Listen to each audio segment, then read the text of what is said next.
Bonsoir à toutes et bonsoir à tous. Bienvenue dans cette nouvelle rencontre Supréniro, un espace d'écoute et d'information que nous avons imaginé pour parler autrement de mal-être, de vulnérabilité et de résilience sans tabou. Avant de poursuivre, je rappelle que nous ne sommes pas dans un cadre thérapeutique ni médical. Chacun est bien sûr libre de simplement écouter, de participer s'il le souhaite ou de se retirer à tout moment en respectant ses propres ressentis et limites. Ensuite, je souhaite dédier cette rencontre à Guylaine. Aujourd'hui, nous avons l'honneur d'accueillir Olivier Ducourant, infirmier spécialisé, conférencier et lauréat du prix de la résilience professionnelle.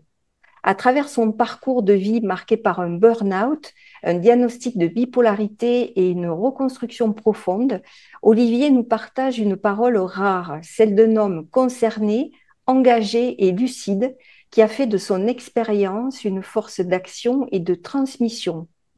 Le thème de cette rencontre est Vivre avec la bipolarité, un parcours de résilience. Et nous sommes très heureux de pouvoir ensemble écouter, comprendre et poser un autre regard sur ce que peut être une vie avec un trouble psychique. Merci d'être avec nous ce soir. Merci Olivier d'avoir accepté notre invitation. Eh ben, c'est un plaisir pour moi. Je te remercie, Isabelle, pour ce temps de parole que tu m'offres ce soir. Et merci aussi à toutes les personnes qui vont être là ce soir, avec qui je vais pouvoir témoigner effectivement de ce que j'ai vécu et de ce que je vis encore aujourd'hui. Et puis également répondre aux questions, aux différentes questions si toutefois je suis dans la capacité de pouvoir y répondre. Je rajouterais par rapport à ce que tu as dit que je ne me substitue pas à un psychothérapeute, un psychologue ou un médecin psychiatre. J'amène juste le témoignage, mon vécu personnel et puis mon savoir infirmier. Très bien. Pour commencer, je voulais commencer avec un poème que j'ai composé. Je compose pas mal de poèmes en lien avec la maladie psychique, hein, toute forme de trouble. Et donc je vais commencer de cette manière-là. Je suis plutôt solaire, tout en ayant les pieds sur terre. Mais tout s'est mis à changer. Je me rappelle, c'était un 6 février. Cette date est importante, c'est le début de la tourmente. Ce moment tout particulier où mes rêves se sont effondrés, tout comme le sol sous mes pieds, qui ne cessait de se dérober. Imaginez-moi allongé dans mon lit, meurtri, sans pouvoir bouger et sans arrêter de pleurer. C'est terrible comme du jour au lendemain, votre vie peut basculer et tout perdre, comme votre métier et votre santé, voire peut-être même la famille que vous avez créée. Moi, j'étais maître d'enseignement à l'université, spécialisé en psychiatrie et triplement publié. J'étais aussi orateur et maître conférencier. Mais ça ne pèse pas lourd le jour où vous sombrez. J'ai vécu des angoisses, des douleurs horribles et des idées que je n'avais jamais imaginées. Quelle noirceur peut vivre dans notre intériorité? Mourir, moi? Quelle idée! Et pourtant, allongé sur mon parquet, je suppliais la mort de m'emporter. Oui, j'aurais pu tout perdre pendant ces 6 années où la maladie et la psychiatrie m'ont cabossé avec des médicaments inappropriés et des thérapies qui m'ont dévasté. Mais aujourd'hui, je suis en vie. Et ça, ce n'était pas gagné. J'ai résisté aux appels du suicide du mieux que je pouvais, avec une femme et des enfants toujours à mes côtés que je n'ai pu préserver. Je remercie aujourd'hui Supreniro qui me permet de porter le verbe haut. Je pousse ici un cri de résistance ou d'assistance. J'essaie de retrouver un nouvel élan de vie. Alors merci Isabelle de nous rassembler ici. Et enfin, même si je suis condamné à vivre avec toute ma vie, ma femme et mes enfants avec moi tous unis, c'est bien avec cette saloperie de maladie que je me tiens devant vous aujourd'hui, et c'est dans mon intériorité que sévit la bipolarité. Moi, tout a commencé un 6 février 2019. Je venais de changer d'emploi, j'avais une nouvelle opportunité professionnelle en étant maître d'enseignement. Tout se passait bien jusqu'à ce que petit à petit, je commence à devenir de plus en plus fatigué. Les choses devenaient compliquées. J'avais l'impression, cette sensation toute particulière, que je devais travailler partout et tout le temps. pour arriver à mes fins et pouvoir réaliser mes enseignements. Alors je me suis mis à travailler dans le train, à travailler au travail, bien sûr, hein, mais aussi à la maison. Il n'y avait plus aucun espace qui existait, si ce n'est celui du travail. Et j'ai commencé à avoir des troubles du sommeil. Petit à petit, je dormais moins bien, un peu moins bien, puis beaucoup moins bien, puis pratiquement plus. Et un soir, j'étais un peu plus fatigué que d'habitude, et cette fois-ci, je ne sais pas pourquoi, j'ai mieux dormi que les autres fois. C'était la nuit du 5 février 2019, et le 6 février 2019 à 5h15 du matin, alors que mon réveil se mettait à sonner, je me suis retrouvé paralysé au fond de mon lit et dans l'incapacité réelle de pouvoir bouger, de pouvoir parler. La seule chose que je pouvais faire, c'était pleurer, pleurer et pleurer encore. Et j'ai ma femme à mes côtés qui m'a dit à ce moment-là, mais qu'est-ce qui t'arrive? Et je n'étais dans l'incapacité réelle de pouvoir exprimer ce que je ressentais. Mon corps devenait lourd. Je ne pouvais plus bouger aucun membre. Et c'est à partir de là que tout a commencé. Et tout a continué pendant à peu près 6 années. 6 années au cours desquelles j'ai dû vivre avec le burn-out, mais le burn-out, il s'est rapidement transformé en dépression sévère, résistante à de multitraitements. Donc j'y ai fait face pendant plusieurs années. Je dis souvent que la souffrance est psychique et la douleur est somatique, et pourtant là, la douleur psychiatrique, psychique, je l'ai vécue de plein fouet. Alors oui, la douleur psychique existe vraiment, avec un corps lourd qui est difficile à bouger, avec avec comment ça une envie qui petit à petit s'amoindrit et qui s'épuise totalement. L'envie s'en va avec la vie même qui pourrait s'en aller à tout moment. Rapidement, les idées suicidaires sont arrivées, un peu débarquées de nulle part. Euh, Moi, je suis à l'origine infirmier. Je suis spécialisé en santé mentale et psychiatrie. J'ai 25 années d'expérience. J'ai travaillé avec la Haute Autorité de Santé. J'ai travaillé pour l'Organisation mondiale de la santé puisque j'ai participé à l'élaboration de la classification internationale des maladies, la CIM 11. Et j'ai publié à 3 reprises dans le magazine Santé mentale. Et je me suis retrouvé face à tout ça complètement démuni. Le fait d'être professionnel de santé m'a certainement protégé par moments, mais m'a été d'une aide très peu convenable, très peu réelle par rapport à ce qui m'attendait. Il y a une grande difficulté à se retrouver face à soi-même et face à la maladie. C'est pas du tout la même chose de s'occuper d'une personne qui souffre que de s'occuper de soi-même souffrant. C'est vraiment très très particulier. Tous les savoirs tombent à zéro. Il y a plus rien qui compte, plus rien qui compte autour de soi. Les seules choses qui comptaient pour moi au quotidien étaient mon lit, mon canapé et mon parquet. Je me suis retrouvé à plusieurs reprises allongé sur le sol, recroquevillé parce que je souffrais trop. Les angoisses que je n'avais jamais connues auparavant, avant mes 42 ans, puisque pour moi la maladie a commencé à l'âge de 42 ans, alors que normalement la bipolarité est plutôt une maladie qui se rencontre à l'âge de 11 ans, voire 22, 25 ans, puisque de nos jours encore, il y a à peu près 7 à 10 années d'errance médicale pour pouvoir diagnostiquer la bipolarité. Alors moi j'ai eu 6 années d'errance médicale. 6 années où les traitements antidépresseurs se sont succédés. Aucun, puis aucun, puis pas un meilleur. J'ai dû vivre 3 hospitalisations en milieu protégé, pas totalement contre ma volonté, puisque j'étais plus capable de rien à la maison, même pas de pouvoir prendre ma douche. La particularité, souvent je dis dans le cadre du burn-out, parce que je vois beaucoup de choses circuler sur la toile malheureusement, et une des choses que je vois circuler la plupart du temps, c'est l'épuisement professionnel. Alors, je vais contredire la Haute Autorité de Santé, mais je vais aller dans le sens de nombreux psychiatres qui disent effectivement, et que que je rejoins tout à fait, en disant que le burn-out, c'est plutôt un épuisement de toutes les ressources, que ça soit psychique, hein, que ça soit physique, que ça soit corporel, que ça soit émotionnel.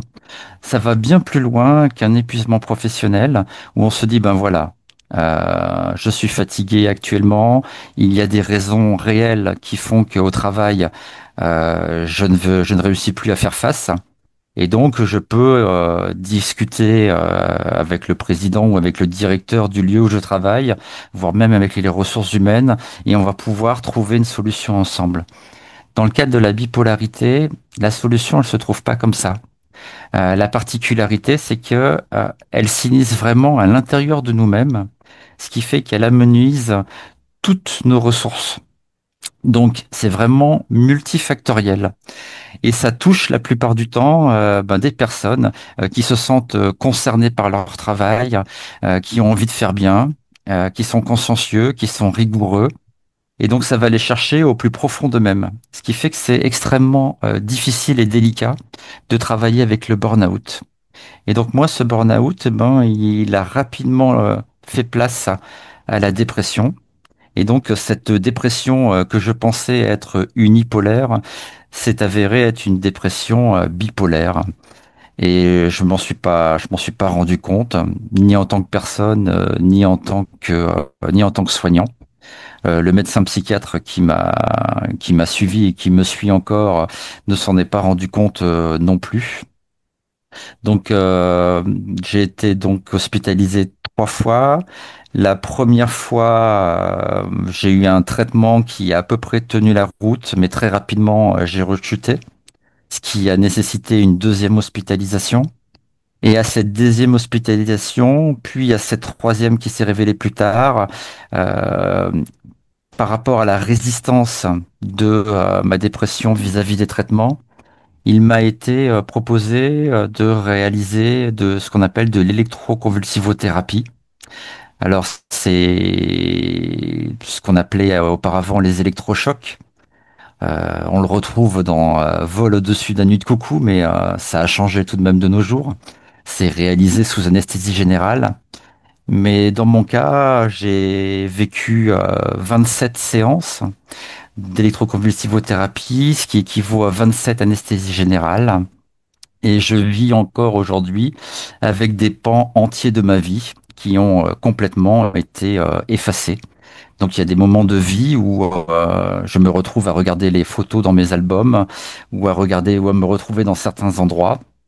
Et je ne me rappelle plus des lieux, des fois je me rappelle plus de certaines musiques, des fois je me rappelle plus de certains films.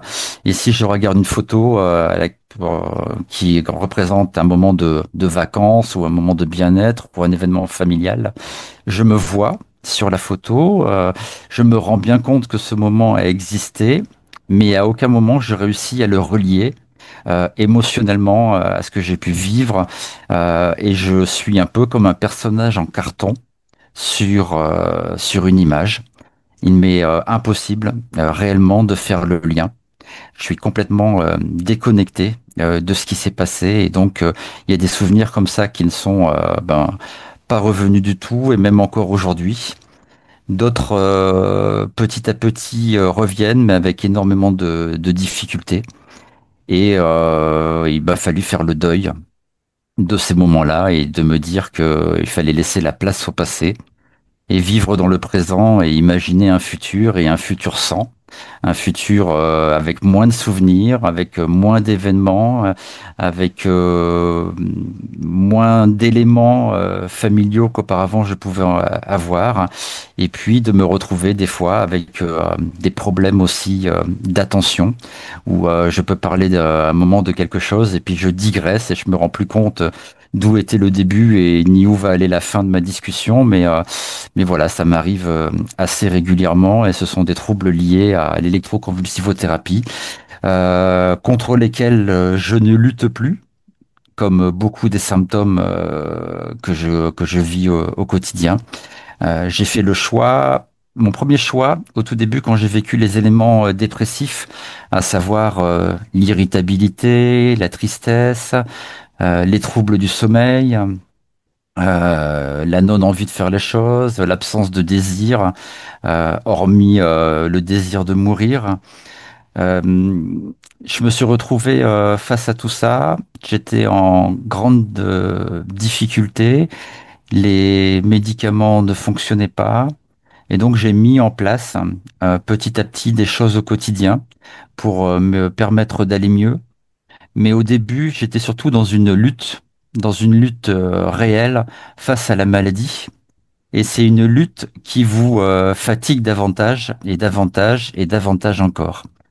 Il faut savoir que la fatigue dans la maladie dépressive, puisque là j'ai parlé de la maladie dépressive unipolaire, mais bipolaire, c'est pratiquement la même.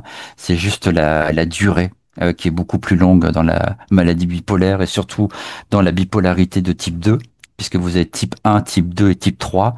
Alors, bipolaire type 1, ce sont des épisodes maniaques francs avec des épisodes dépressifs. Bipolaire type 2, on a plutôt des périodes hypomaniaques, c'est-à-dire légèrement en deçà d'un épisode maniaque. Pour faire simple, l'épisode maniaque, c'est la personne qui va se retrouver seule dans la rue, dévêtue, qui va crier, chanter. Et l'épisode plutôt hypomaniaque, ben, c'est celui qui va plus dormir la nuit, qui va être excité et qui va faire un tas de choses, qui aura plusieurs vies en une.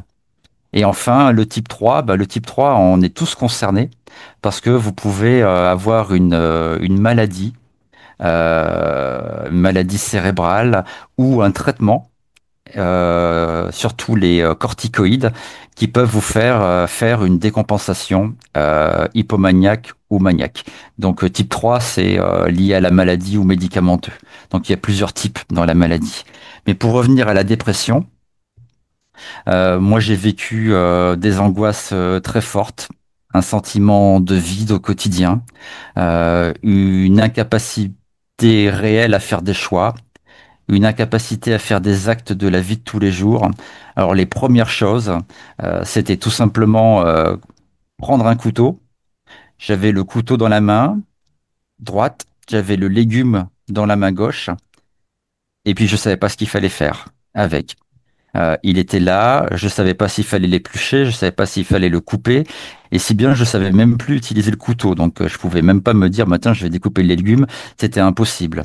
Réaliser une demande, j'étais derrière mes enfants ou derrière ma femme, un peu comme un petit chien qui suit les personnes parce que je n'osais pas rester seul de peur d'être face à mes angoisses.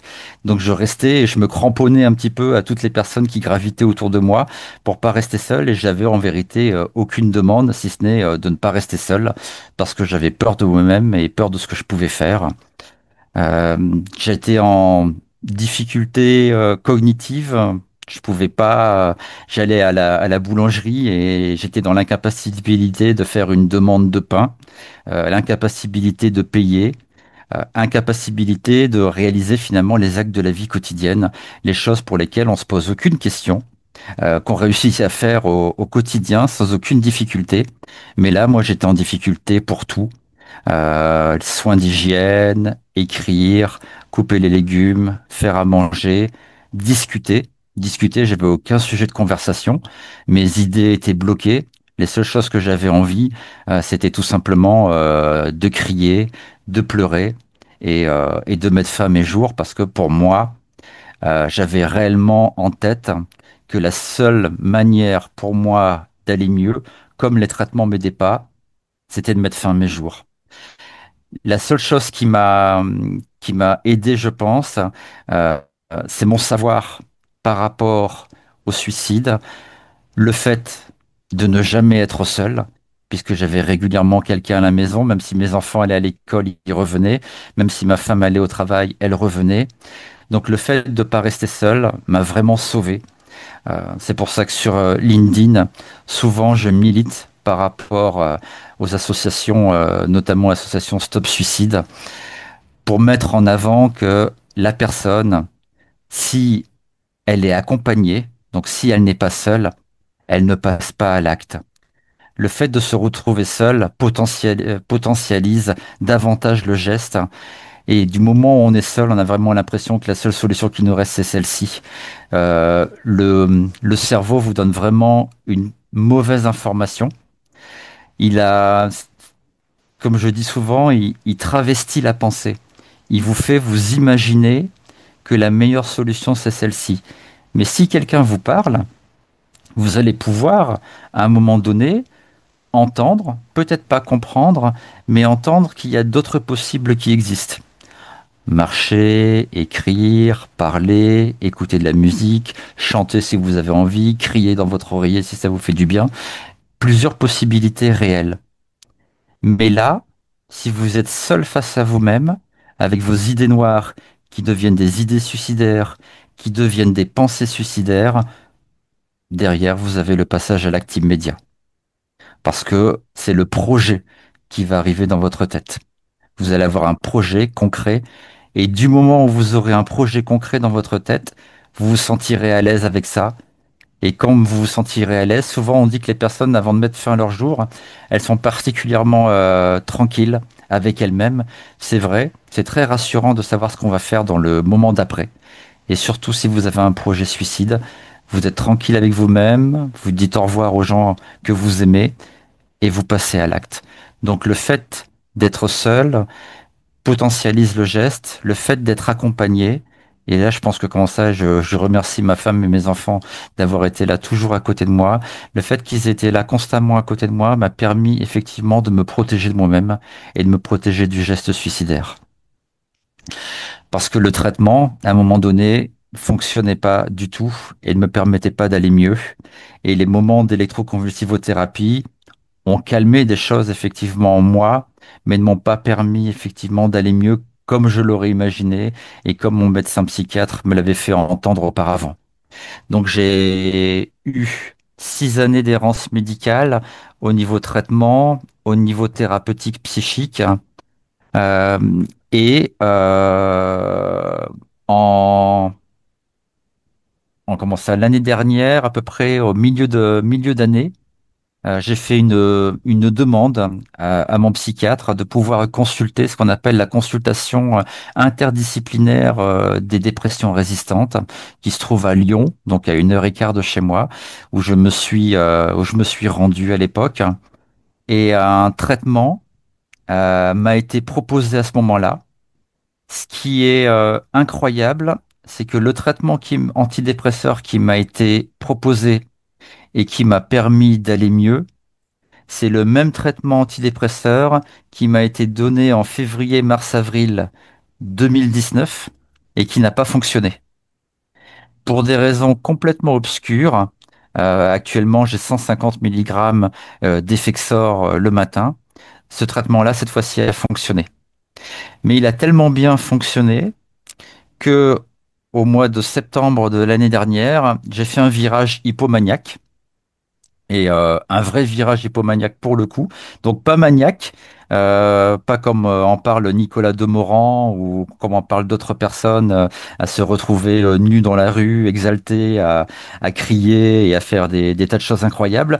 Mais hypomaniaque au point de travailler 80 heures par semaine, au point de dormir 2 heures par nuit, au point de poster sur 6 réseaux différents, au point d'avoir 3 activités professionnelles, au point de réaliser des achats incroyables et non modérés. Donc j'ai dépensé malheureusement beaucoup d'argent pendant cette période-là et ça s'est chiffré malheureusement en milliers d'euros et ça ne m'a pas été rendu par le Crédit Mutuel, qui est ma banque principale, malgré tous les papiers qu'on a pu faire avec mon médecin psychiatre et avec ma conseillère bancaire. Donc voilà, j'ai eu à ce moment-là, comment ça, énormément de vies différentes. J'étais logoréique, donc je parlais vite. J'avais beaucoup. Alors pour le coup, par rapport à la dépression, j'avais énormément de choses à dire. Ma femme était complètement épuisée parce que j'avais 50 000 idées qui m'arrivaient dans la tête. J'avais commencé à... là, pour le coup, j'avais énormément d'envie. J'avais beaucoup de choses que je souhaitais faire. J'ai d'ailleurs accompli énormément de choses. J'étais très productif. J'écrivais beaucoup pendant ce temps-là. Donc, j'aime beaucoup la poésie. Mais alors là, j'écrivais des textes toutes les heures. J'étais, je veux dire, le champion du monde, on va dire. J'avais l'impression d'être le roi du monde, qu'il ne pouvait plus rien m'arriver. Et enfin, pour une fois, en tout cas pour moi, j'allais mieux. C'est ma femme qui m'a amené chez le psychiatre, qui lui a expliqué la situation. Et là, le psychiatre a dit, donc là, effectivement, il va falloir un thymorégulateur, donc un régulateur de l'humeur. Il y avait le choix entre le lithium, mais je savais que le lithium, il fallait énormément de suivi par réno, parce que le problème du lithium, c'est que ça, comment je pourrais dire, c'est que ça attaque les reins.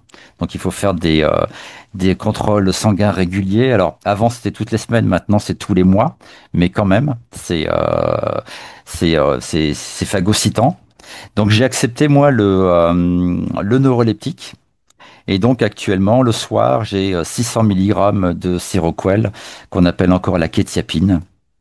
Et la particularité de la quétiapine, c'est que oui, avec l'antidépresseur, ça nivelle l'humeur pour pas aller trop bas, ça nivelle l'humeur pour pas aller trop haut non plus, mais c'est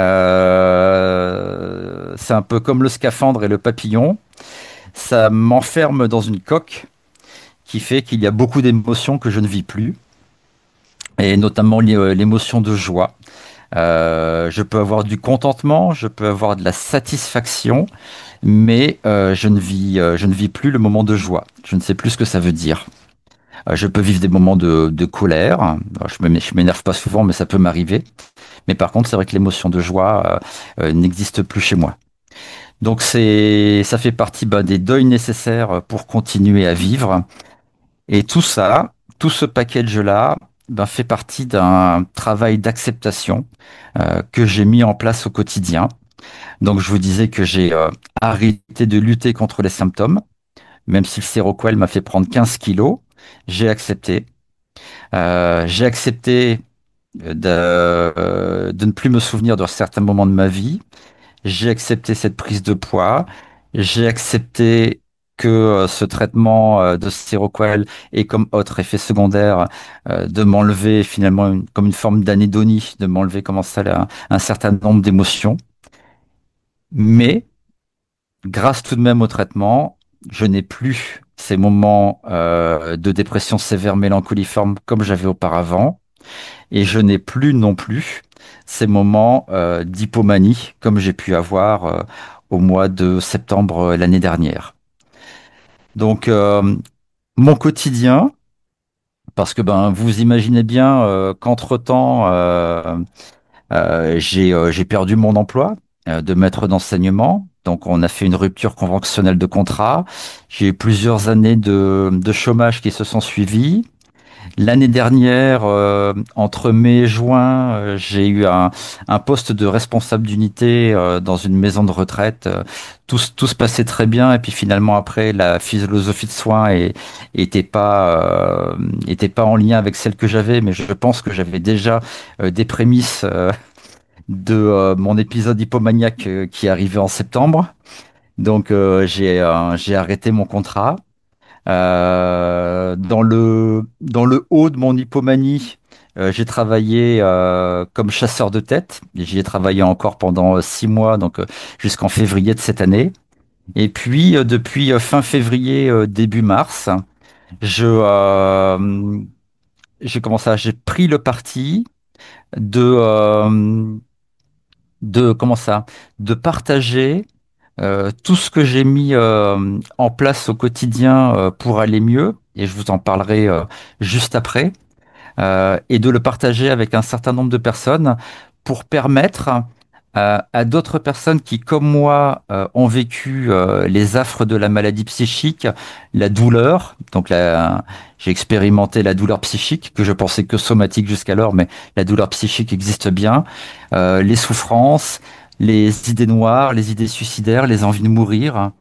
Et donc, mon but, c'est d'essayer d'aider un certain nombre de personnes par le biais de témoignages, par le biais de conférences.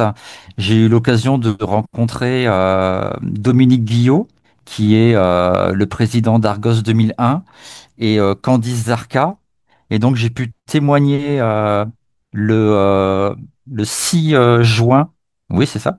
Le 6 juin de cette année, j'ai pu témoigner de la bipolarité au Sénat lors d'une conférence qu'Argos organisait. J'ai pu également participer à un concours au Salon Préventica, donc de Envie de Résilience, où j'ai gagné le concours Parcours inspirant au niveau de la résilience. Donc je continue à, à témoigner, à partager.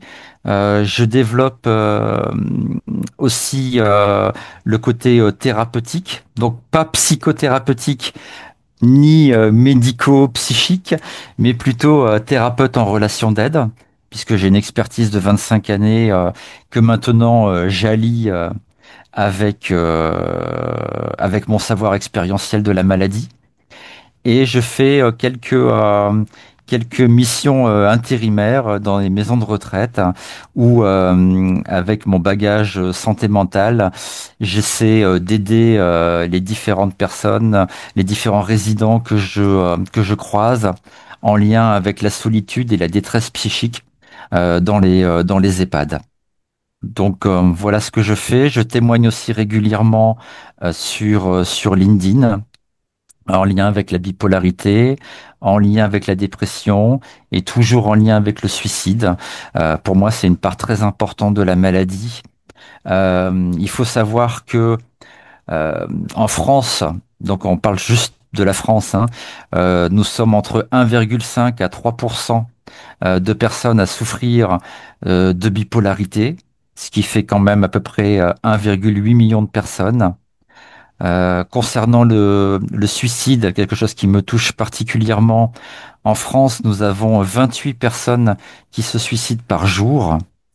Nous avons dans le monde une personne qui se suicide toutes les 40 secondes, donc ce qui met bien en avant le mal-être de notre société. Le suicide chez les 11-24 ans est la troisième cause de mortalité en France. Donc voilà, tous les warnings sont un peu présents. J'aimerais dans l'avenir pouvoir développer des maisons de santé ouvertes 24 heures sur 24 pour pouvoir accueillir toutes ces personnes qui sont en détresse. Ça serait formidable et j'espère que dans le livre blanc pour la grande cause nationale de santé mentale 2025. J'espère que nos députés, nos ministres et nos sénateurs y penseront. Euh, voilà. Je voulais vous parler de ce que je mets pour moi en place au quotidien et qui m'aide. Dans les choses qui m'aident au quotidien, je pratique régulièrement non pas la méditation, mais le mindfulness que j'utilise régulièrement sur des périodes de 15 à 30 minutes à peu près chaque jour. Donc c'est un moment de pleine connexion avec soi-même, avec le monde qui m'entoure. J'intègre l'ensemble des choses qui me viennent, les bruits, les sons, parfois des images que j'inclus dans mon quotidien, dans ce moment de pleine conscience. Ça m'aide vraiment, ça me permet de recentrer mes idées, ça me permet de travailler sur mon humeur, ça me permet de me rendre la vie plus agréable et plus concise aussi. Donc ça me permet d'être mieux dans mes baskets, tout simplement. J'utilise aussi régulièrement la cohérence cardiaque.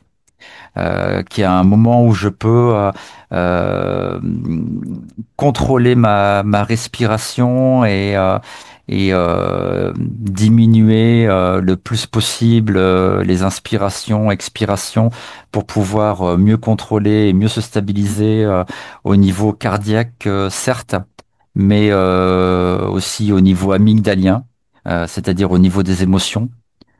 J'écris beaucoup. Je tiens un carnet régulier de mes émotions et de mon humeur qui me permet de voir un petit peu bah, mon évolution sur la semaine et sur le mois. J'écris énormément de poésie sur les troubles psychiques. C'est quelque chose qui me fait énormément de bien. Et sinon, je pratique du sport comme la marche. La marche à pied, j'essaye chaque jour de marcher à peu près entre 45 minutes à 1 heure. Donc ça, je le réalise chaque jour. Et bien sûr, une observance très régulière des traitements. Donc, comme je vous ai dit, hein, je suis dans l'obligation de prendre mon traitement, à savoir l'Effexor 150 mg.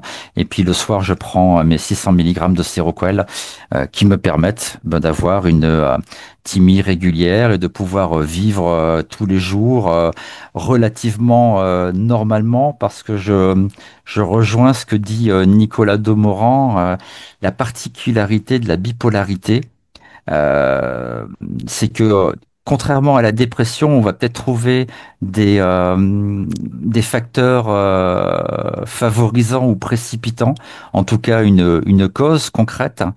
Lorsque la dépression arrive dans la maladie bipolaire, il n'y a pas forcément de raison.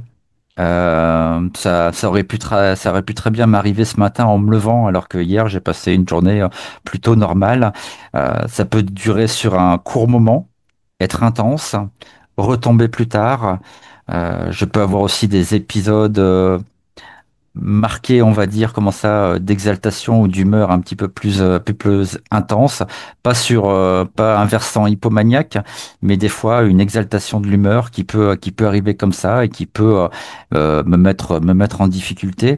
Donc au quotidien, c'est vraiment une maladie où on vit avec ses hauts et ses bas avec des hauts qu'on essaie de contrôler au quotidien. Donc c'est là où j'expliquais que j'ai fait le choix de ne plus lutter. C'est-à-dire que si à un moment donné, bah, je dois être moins bien, et ben je suis moins bien. J'accepte. J'accepte d'être un peu moins bien. J'accepte que mon corps ne réponde pas ben, comme je le désirerais ou comme je le souhaiterais. Et je fais en sorte d'attendre que l'orage passe puisque souvent, bah, après l'orage, bah, il y a les éclaircies.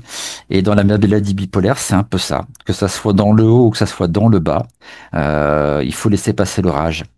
Et avoir un traitement adapté, bien sûr, mais le traitement adapté suffit pas. Et il faut avoir des routines journalières et tous les jours, sans relâche, les mettre en place, les activer. Et c'est ça qui permet de vivre au quotidien. Le traitement à lui seul, c'est sûr, il suffit pas. Il suffit pas. Et pour revenir Olivier, sur la dépression, dans la maladie bipolaire, je voulais terminer peut-être par ça pour vous dire oui. que c'est le trouble psychique où le taux est le plus élevé. Il faut savoir que dans la bipolarité, il y a 20 fois plus de risques de mettre fin à ses jours que dans tous les autres troubles psychiques. Voilà. Merci pour ce témoignage très fort. On peut tous constater que ce que tu vis au quotidien, ce que tu as vécu est très important et on mesure le courage qu'il te faut au quotidien pour faire ce choix de vivre parmi les tiens et pour transmettre également ce que tu vis. Moi, je me pose une question parce que Oui. je connais pas trop les maladies psychiques, dépression, burn-out, bipolarité. Qu'est-ce qui distingue l'une de l'autre? Alors, dans le cadre du burn-out, donc comme je disais, c'est un épuisement de toutes nos ressources personnelles. Contrairement à un épuisement professionnel, il y a un épuisement émotionnel, un épuisement physique, un épuisement psychique, et qui va vous chercher au plus profond de vous-même. C'est pas parce que votre travail, au travail, les choses vont s'améliorer que vous allez aller mieux. Il y a vraiment tout un travail à réaliser en profondeur, donc de remise en question de soi, d'aller chercher ses propres ressources, d'avoir un traitement qui soit de nouveau adapté. et d'avoir la possibilité de pouvoir se recréer avec différentes thérapeutiques, hein. Je parlais du mindfulness, je parlais de la cohérence cardiaque, mais il y a la thérapie par le rire, il y a la thérapie par l'écriture, il y a les bols chantants. Il y a plein de choses qu'on peut mettre en place du moment où ça vous fait du bien. Et il va falloir surtout du temps. Un épuisement, ça va durer pendant un temps. Par contre, dès que vous arrivez dans un burn-out ou dès que vous arrivez dans une dépression, ça va durer plus de 15 jours. C'est-à-dire que votre humeur, elle va être noire, elle va être dépressive, vous allez avoir de l'irritabilité, vous allez avoir de la fatigue, vous allez avoir envie de rien, mais ça ne sera pas un coup de mou ni un coup de blues, ça va durer plus de 15 jours. Et c'est là, il faut se dire, il faut sonner il faut sonner la tirette d'alarme. Il faut tirer la sonnette d'alarme. C'est là où il faut se dire, attention, là vraiment, je vais pas bien et je suis en train de m'inscrire dans une dépression. Donc les symptômes vont durer plus de 15 jours dans la dépression. Et un des symptômes auxquels il faut faire vraiment très très très très très attention, c'est le trouble du sommeil. C'est un des premiers. Au début, comment ça, on dort moins bien, c'est pas grave, ça peut arriver à tout le monde. 2 nuits qui vont pas bien, ça peut encore s'expliquer. Au-delà de 3 nuits qui vont pas bien, là, faut commencer à se poser des questions. Surtout qu'à côté, il va y avoir l'irritabilité, la colère, la non-envie de faire les choses, plus envie de rien, plus de désir, notamment plus envie d'aller au travail, plus envie de passer du temps avec ses amis. Il va y avoir un retrait social qui va se faire. Et ça aussi, hein, c'est un des signes sur lesquels il faut faire attention parce que la personne qui va rentrer dans une dépression, qu'elle soit unipolaire ou bipolaire, elle va s'isoler. Elle va vouloir commencer à couper les ponts avec ce qu'elle connaît. Elle va malheureusement, et c'est fort dommage, elle va se renfermer sur elle-même. Et après, dans le cadre de la bipolarité, donc comme je vous ai dit, il existe le type 1, le type 2 et le type 3. Il va y avoir des temps de dépression et puis des temps d'hypomanie ou de manie qu'on va retrouver dans le type 1. Donc vraiment, la manie, c'est la version la plus élevée qu'on peut imaginer. La personne, effectivement, hein, elle est le centre du monde, il n'y a rien qui peut arriver. Elle va faire des dépenses inconsidérées, elle va être très loquace, elle va parler avec tout le monde, elle sera très sympa, très gentille, mais elle pourra avoir des grosses sautes d'humeur, et elle sera surtout incontrôlable et ingérable. Même par la parole, c'est très très compliqué de pouvoir permettre à une personne de diminuer sa phase maniaque en phase hypomaniaque. La phase hypomaniaque, ça sera vraiment la phase qui sera plus, on va dire, l'intensité, elle est moindre par rapport à la manie. Donc c'est vraiment une question d'intensité par rapport à l'hypomanie et à la manie. Et dans le trouble bipolaire de type 2, avec l'hypomanie, la phase de dépression, elle va être plus longue, plus marquée. Il va y avoir des phases hypomaniaques, certes, mais les phases de dépression, elles vont être plus longues que dans la phase dépressive de type 1. D'accord, merci pour ces précisions, Olivier. J'ai une autre question et je laisserai la parole après à notre public si vous avez des questions à poser. Est-ce qu'il peut y avoir des signes avant-coureurs avant 2019? Est-ce qu'on aurait pu, en t'observant, euh, prévoir que tu pouvais un jour souffrir de cette maladie? Alors, donc, la particularité des troubles psychiques, c'est que il y a des facteurs héréditaires, mais c'est surtout multifactoriel. C'est-à-dire, ça va être lié à soi, ça peut être lié à un traumatisme, ça peut être lié à l'environnement, ça peut être lié à une hérédité, ça peut être lié à un tas de facteurs qui peuvent expliquer, effectivement, à un moment donné, une maladie psychique. Chez moi, ça aurait peut-être pu s'expliquer par ma capacité de travail. J'ai toujours eu l'habitude de travailler énormément avec très peu de repos. Et puis quelqu'un plutôt de très avenante, de très souriante, qui parle facilement, donc plutôt quelqu'un solaire qui donne finalement le sourire aux autres, quelqu'un qui est toujours là pour aider son prochain. Donc on aurait pu s'imaginer que les signes avant-coureurs auraient pu être ceci. et avec de temps en temps effectivement des troubles du sommeil que je n'ai pas interprété moi-même comme potentiellement liés à un futur trouble psychique. Mais sinon, il n'y avait pas d'autres signes que cela. Et dans ma famille, il n'y a aucune personne qui présente des troubles psychiques. Donc, le plan de l'hérédité, on n'aurait pas à voir.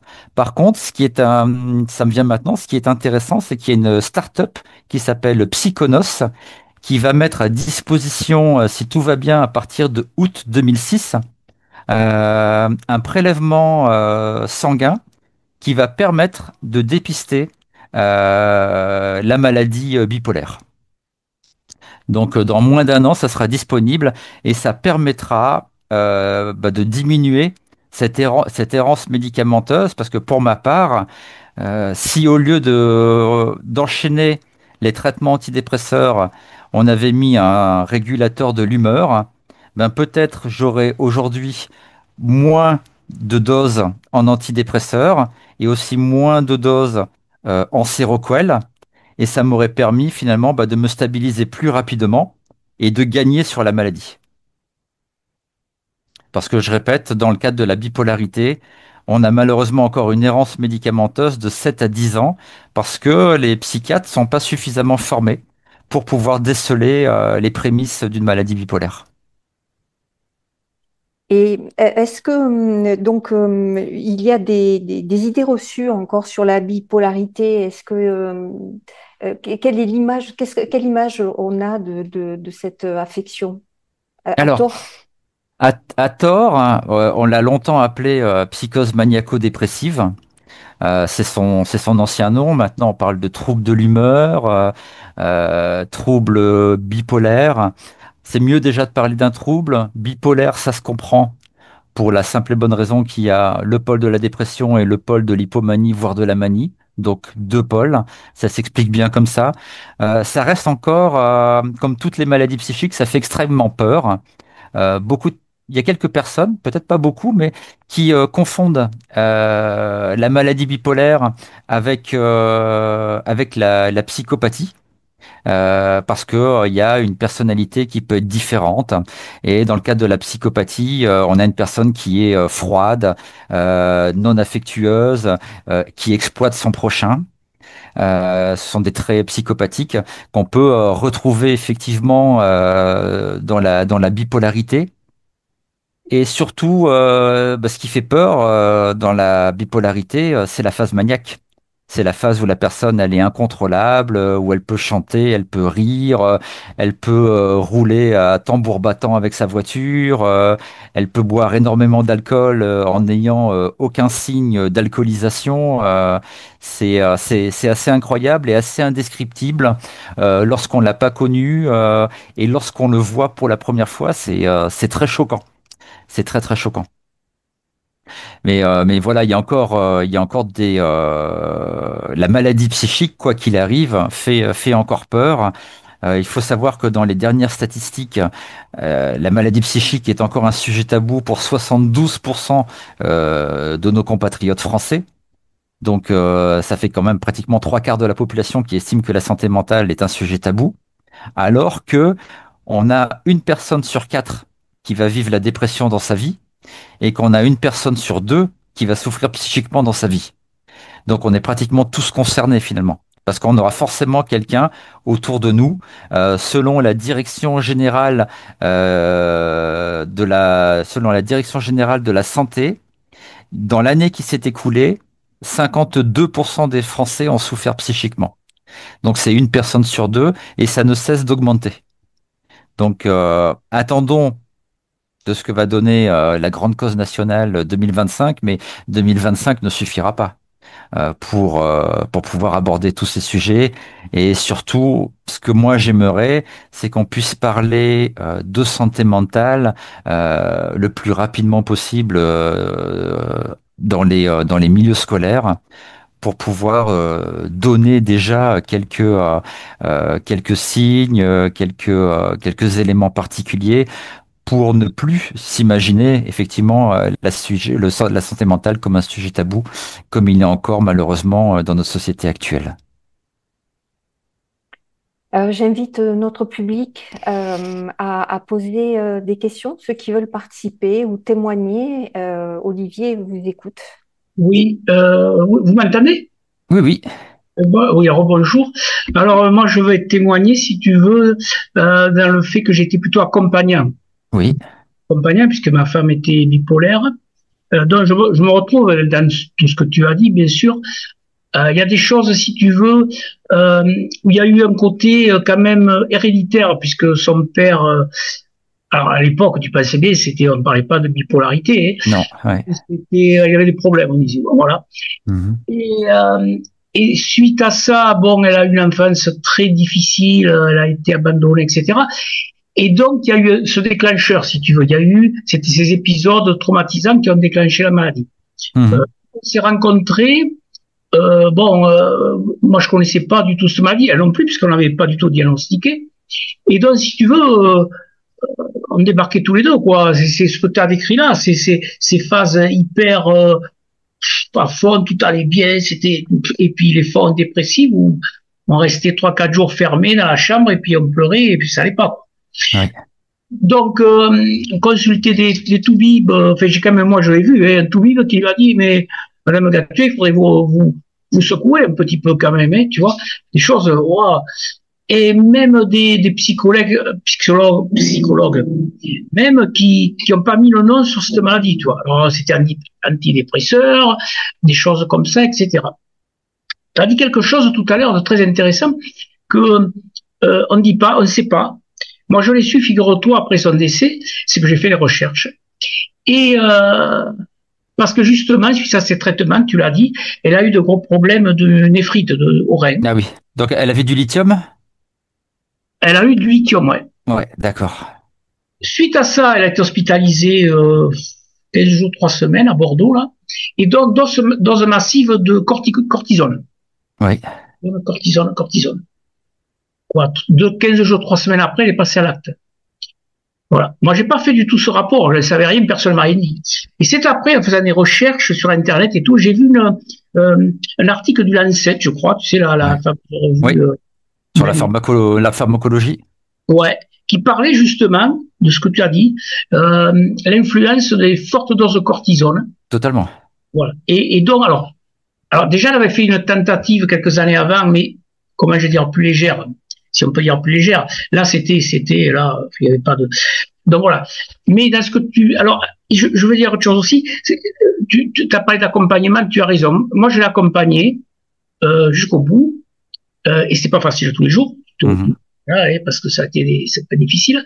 Mais je l'accompagne jusqu'au jour. Mais si tu veux, j'étais le seul accompagnant. Toute sa famille, il n'avait plus de famille, les enfants, voilà, il y avait que moi. Et quand moi je lui disais, mais moi je suis là, elle me disait, ouais, je sais que tu es là, c'est super, mais ça suffit pas, Oui. tu vois, parce qu'il manquait quand même autre chose.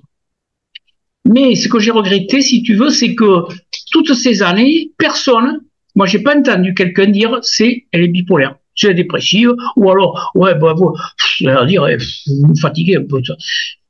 Tu vois, elle n'a pas eu de Mhm. soutien du point de vue médical, je parlais. Oui, oui, oui, oui. Ça a Et été, voilà. Donc, c'est, c'est pour ça qu'aujourd'hui, je rejoins complètement ce que tu dis. Et que c'est bien, je trouve, ce que tu fais, et ça permet d'avancer et de faire comprendre aux gens qui sont la personne bipolaire, mais il y a l'accompagnant aussi, qui tout à lui, fait. voilà, ça l'aide de savoir vers qui on peut se tourner, qu'est-ce qu'on peut faire, qu'est-ce qu'on peut pas faire, comment on peut aider la personne. Oui, parce que le proche, il est complètement démuni, hein. Se retrouver face à une personne qui, à tout moment, peut vivre des moments de dépression intense, tout comme elle peut vivre des moments d'exaltation incroyable, c'est très désarçonnant, hein, pour la personne qui s'occupe de cette personne au quotidien, hein. Oui, c'est ça. C'est-à-dire que moi, par exemple, c'était quelqu'un de très ok et tout ça, mais qu'elle était bien. Mais alors après, il y avait aussi ce côté, comme tu dis, des achats compulsifs. Ah là Ça, là, oui. je pense extraordinaire. Mais bon, des fois, par exemple, elle a acheté. Moi, j'ai des coussins. Il en fallait deux. Elle a acheté 10. Je veux dire, je vais connerie, mais tu vois. Euh, elle était habillée rayonnante, tout ça. Personne n'aurait pu imaginer, tu vois, qu'elle était. Ouais. Mais par contre, quand elle sombrait, Ouais. c'était, je te dis, elle se levait pas, ce que tu disais, elle se lavait pas, elle restait 3, 4 jours dans sa chambre fermée, elle bougeait plus, quoi. Tu vois? Et alors, il y avait aussi un aspect physique. Moi, j'ai toujours trouvé, alors je sais pas, ça c'est peut-être mon point de vue, que quand elle avait ces phases négatives, pas négatives, mais tu vois ce que je veux dire, Oui, je la voyais, elle avait plus le même visage, totalement. tu vois? Totalement, ça change. Et puis Ouais. on dit souvent que dans la manie, la personne elle a un grand pouvoir érotique dans la manie. Oui, tout à fait. Oui, je confirme. Par contre, elle n'avait pas, si tu veux, ce côté excessif. Elle buvait pas, elle fumait pas. Elle n'avait pas ce côté-là, par contre. Tout à fait, pas du tout. Hein. D'accord. Mais c'est vrai, comme tu dis, Didier, malheureusement, on peut faire une décompensation maniaque avec une grosse dose de corticoïdes. Et ça, c'est quelque chose comme ça dont on parle peu, Oui, mais finalement qui arrive à pas mal de personnes en France, qui se retrouvent d'un seul coup avoir une humeur complètement différente et qui comprennent pas du tout ce qui est en train de se passer. Ça ne veut pas dire que ces personnes-là sont bipolaires, ça veut juste dire qu'à un moment donné, il y a une fragilité et que le traitement les fait décompenser sur un mode maniaque. Mais ça ne veut pas dire pour le coup qu'elles sont vraiment bipolaires. Parce que lorsque le traitement il est arrêté, bah l'humeur aussi, elle redevient normale. oui, oui, bien sûr. Mais la particularité de la bipolarité, contrairement à la dépression, et c'est pour ça que le risque il est 20 fois plus élevé, c'est que vous pouvez autant vous suicider en mode maniaque que vous pouvez vous suicider en mode dépressif. Parce que autant d'un côté, vous commencez à, vous allez mal, vous avez envie de rien, vous avez des idées noires, des pensées suicidaires, des idées suicidaires et des envies de mourir, autant quand vous êtes en mode maniaque, ben, vous commencez à vous prenez des risques inconsidérés et c'est à ce moment-là que vous pouvez mourir et pour le coup, dans la phase maniaque, c'est pas voulu. C'est pas Oui, voulu. oui, tout à fait.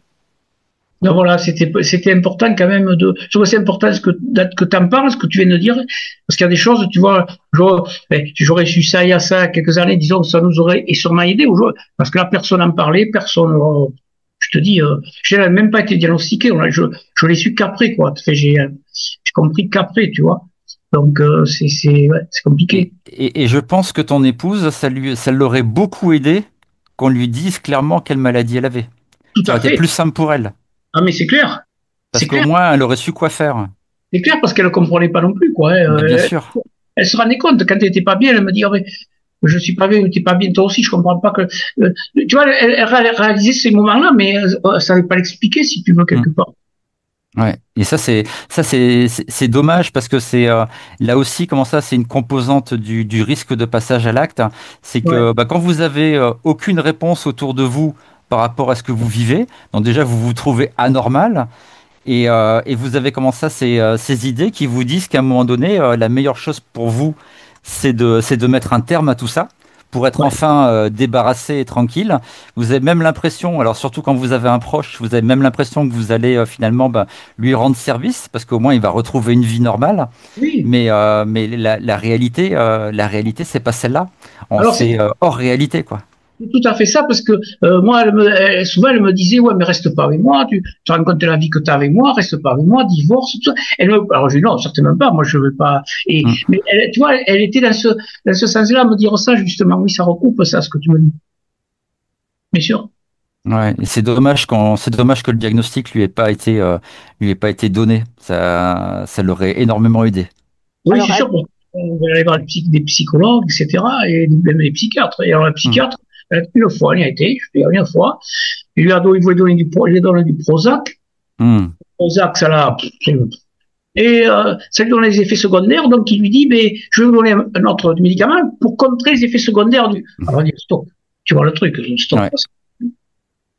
Didier, est-ce que tu peux nous dire à quelle période c'était? Parce que je pense que la science a fait beaucoup, la médecine a fait beaucoup de progrès depuis en 10, 15 ans. Est-ce que tu peux nous dire à quelle période c'était? Elle est décédée en 2009. Jusqu'en 2009, j'ai pas eu pratiquement, pas été diagnostiqué, quoi. Hmm. Est-ce que selon toi, Olivier, il y a eu des progrès de fait sur le diagnostic, sur le soin apporté aux personnes qui souffrent en 15 ans? Alors sur le diagnostic, comme j'ai dit tout à l'heure, malheureusement, la bipolarité est encore très mal diagnostiquée.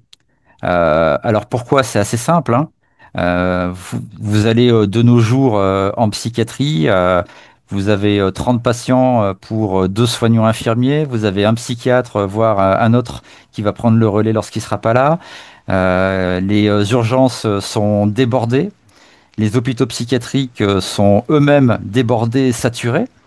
Euh, et puis, bien souvent, vous vous retrouvez face à des infirmiers. Alors, de nos jours, comment ça, il y a quand même des avancées qui sont à mettre en avant, hein. Il existe des infirmiers de pratique avancée qui, hormis leur diplôme d'infirmier, font encore 2 ans d'études supplémentaires pour se spécialiser en santé mentale et psychiatrie. Donc ça, je trouve ça vraiment formidable. Moi-même, en 2005, j'ai fait 2 années supplémentaires pour me spécialiser.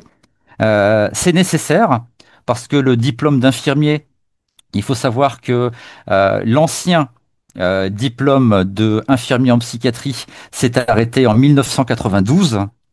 Et depuis, les enseignements de psychiatrie dans le diplôme d'état d'infirmier, c'est un stage de psychiatrie par an et c'est quelques cours.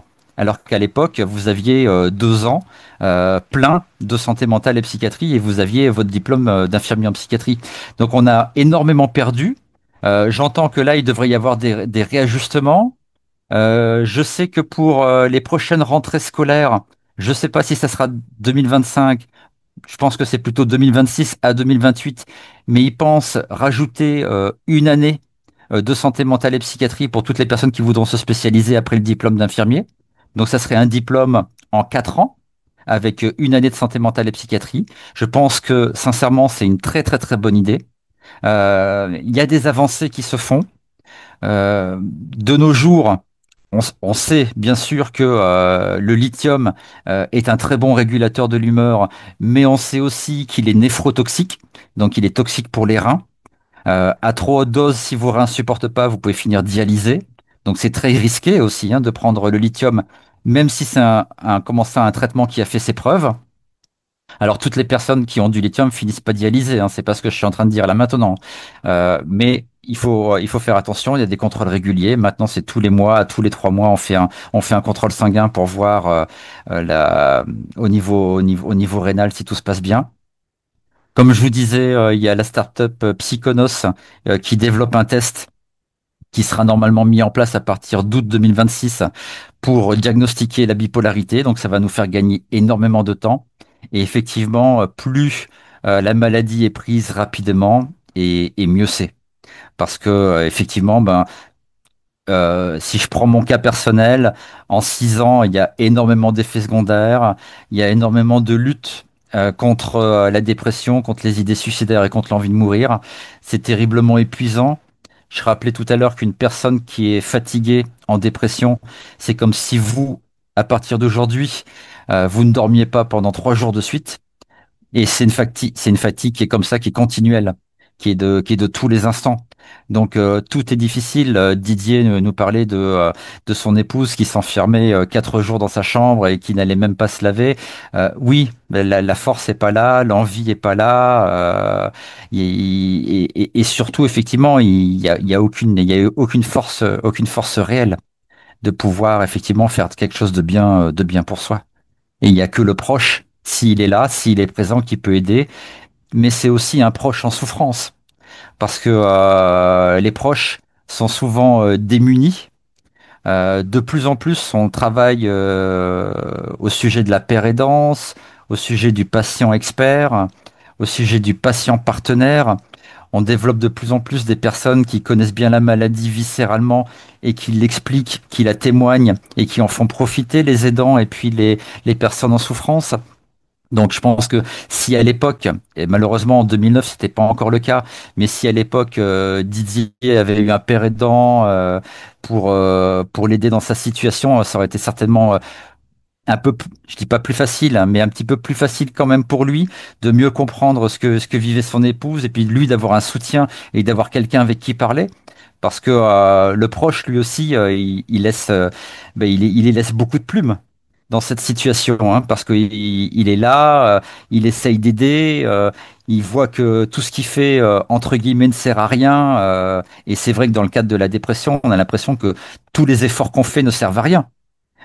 Et effectivement, c'est bien malheureux d'entendre en 2019, mais je vous rassure, ben, Je vous rassure, c'est pas ce qu'il faut dire, mais en 2025, on l'entend encore.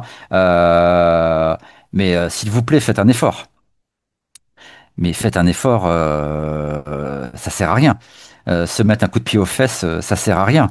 De dire ça à une personne qui est dépressive. En aucunement, ça l'aide. Et c'est surtout un propos très discriminant. Parce que la personne, je rappelle, dans la souffrance psychique, parce qu'il y a encore finalement des citoyens qui pensent ça, la personne ne le fait pas exprès. Et la santé mentale ne touche pas que les personnes faibles. Et si je parle du burn-out, c'est énormément de personnes compétentes qui sont touchées par le burn-out. Énormément.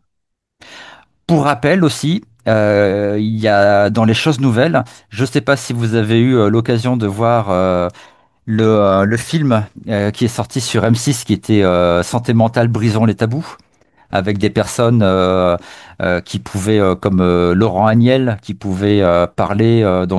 Laurent Agnel, qui est un champion de natation et qui a sombré dans l'alcoolisme. Mais aussi Laurent Manodou, qui a vécu la dépression. On pense aussi à Benoît Poelvoorde, qu'on connaît tous et qui souffre de dépression. Dans les personnes bipolaires connues, Churchill était bipolaire, ça l'a pas empêché de gouverner. Jim Carrey est bipolaire. En 2009, on a Britney Spears qui a parlé de sa bipolarité. Et qui s'est rasé le crâne à l'époque parce que son père était tuteur et elle était contre sa tutelle, mais elle souffre effectivement de bipolarité. Et puis, moi, il y a une personne que j'aime particulièrement qui s'appelle Tim Burton, qui est lui-même aussi bipolaire. Euh, et puis on a beaucoup de chanteurs qui sont bipolaires ou qui sont dépressifs. Je pense notamment à Billie Eilish, qui a une chanson même sur la dépression, qui a déjà eu l'occasion de vouloir mettre fin à ses jours. Et puis bien sûr Stromae, qui lui a fait un épisode dépressif lié à un traitement, hein, parce que à l'origine, il faut savoir qu'il a pris un traitement contre le paludisme. Ça lui a valu 7 années de dépression. Donc voilà, il y a de plus en plus de personnes qui parlent. Jacques Chirac avait un trouble bipolaire. Voilà, et puis on a Marilyn Monroe, qui est aussi une célèbre personne qui avait un trouble bipolaire. Toutes ces personnes ont parlé et pour certains parlent encore et on brise de plus en plus le tabou. On en parle un peu plus ouvertement. C'est pas encore ça, mais quand même. Et puis après, on a un film qui nous a pas beaucoup aidé, c'est Vol au-dessus d'un nid de coucou. J'aime beaucoup Jack Nicholson, mais son rôle n'allait pas dans le sens de la psychiatrie, même si il y a encore certains endroits de psychiatrie où on a l'impression de se retrouver un peu, notamment dans les urgences parisiennes, un peu dans Vol au-dessus d'un nid de coucou, mais on n'en parlera pas plus que ça. Après, vous avez des très bons films quand même qui sont réalisés. On a Russell Crowe qui a participé à un très bon film avec Un homme d'exception. Et puis, pour ceux qui aiment Leonardo DiCaprio, il y a un très très joli film sur Shutter Island qui s'appelle Shutter Island, qui est un très beau film aussi sur les troubles psychiques. Donc voilà, on en parle davantage. Et c'est bien un peu plus ouvertement. Et puis il y a des personnes politiques ou des acteurs ou même des chanteurs qui prennent la parole et qui osent en parler. Et puis après, on a effectivement d'autres personnes, comme ce journaliste de France Inter, Nicolas Demorand, qui a sorti un livre. Euh, il a été fortement décrié puisqu'il s'est dénommé malade mental. Mais, euh, je rappellerai quand même que effectivement, on parle de souffrance psychique, on parle de vécu psychique, mais on parle quand même de maladie mentale. Parce que ce sont des maladies avec des connotations certes, péjoratives, certes, mais ce sont des maladies aussi cérébrales avant tout et des maladies mentales.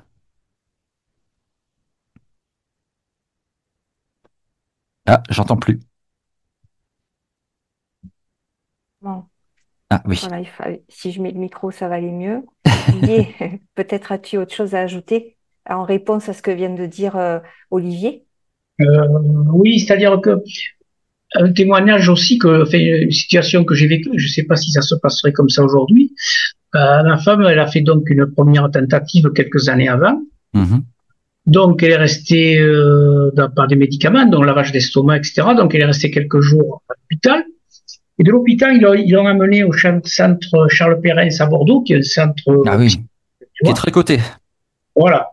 Et donc, elle est arrivée avec l'ambulance. Moi, je suis arrivé à la voiture. On avait rendez-vous chez le psychiatre. On se retrouve devant chez le psychiatre tous les deux. Et le psychiatre, bon, qui parle, et qui me dit, il se tourne vers moi, il me dit, bon, on vous propose que votre femme reste quelque temps chez nous pour qu'on la. Et à ce moment-là, toi, t'es là, tu débarques un peu, et ma femme qui me dit, ah, mais non, ne me laisse pas là, je pourrais pas la supporter, je suis bien maintenant, c'est fini, tout ça, je veux rentrer à la maison. Et donc, moi, bien sûr, j'ai dit, ben oui, pas de problème, on va rentrer à la maison. Mhm. Je prenais une décision, mais je savais, sans rien savoir, en fin de compte, tu vois. Je l'ai Mhm. fait pour elle, mais je me suis dit, des fois, après, avec le temps, je me suis dit, peut-être, si elle était restée qu'ils ont un traitement, mais j'en sais rien, en fin de compte, je me culpabilise pas non plus. Mais tu vois, je sais pas si aujourd'hui ça se passerait comme ça, mais pour moi, ça s'est passé comme ça. Voilà.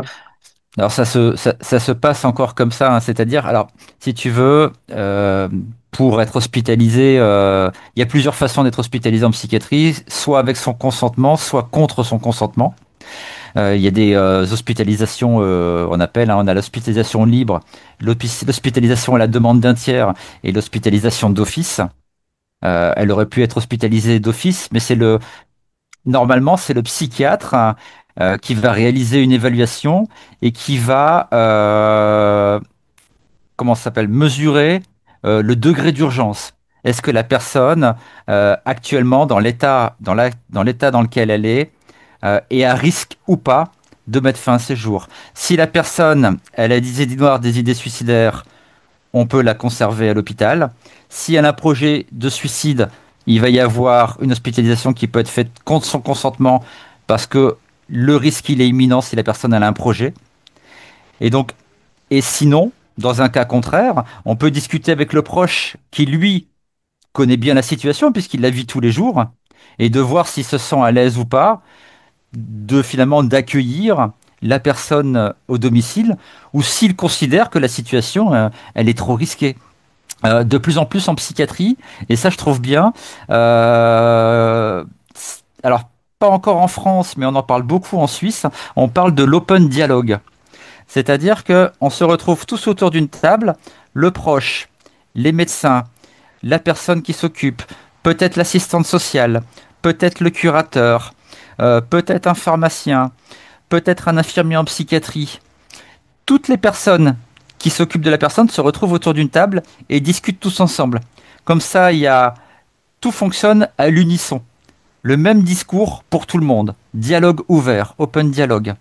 Et ça fonctionne effectivement très bien parce que tout le monde sait de quoi on parle. On remet le patient au centre des débats et on discute avec lui. Et on discute avec lui de la prochaine hospitalisation, de comment on va faire maintenant, et de comment il imagine les choses par la suite, et de quels soins il lui semble être nécessaire.